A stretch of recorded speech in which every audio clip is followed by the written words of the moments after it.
bago ka tumuro. Bago ka tumuro,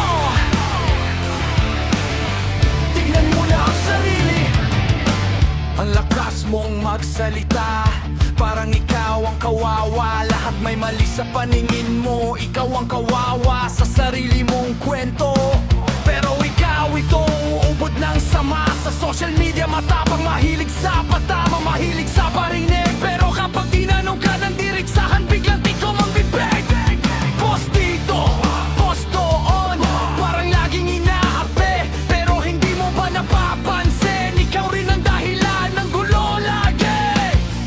Laging bida sa sariling kwento, laging biktima sa bawat eksena. Pero kapag pinagsama-sama, ikaw ang may mali sa isip. Salamin muna bago ka manghusga. Baka ang hinahanap mong mali ay nasa harap mo na. Salamin muna bago ka mag-ingay. Hindi lahat ng maingay may laman ang sinasabi.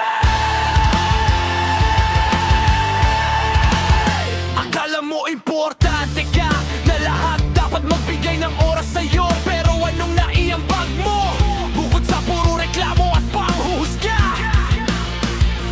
Feeling laging tama, feeling sentro ng usapan. Ikaw na ang mali, ikaw pa ang matapang. Pare-pareho kayo nagkakampihan, na bulag sa katotohan.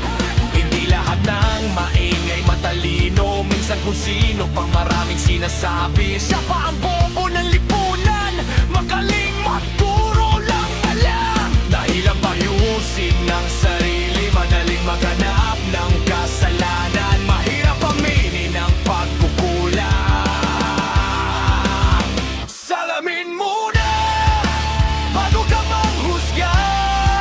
Baka ang hinahanap mong mali ay nasa harap mo na.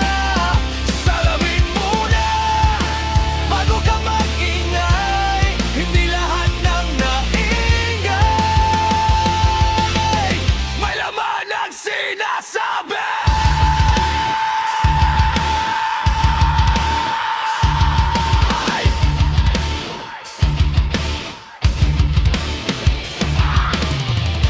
Alam mo kung ano ang problema?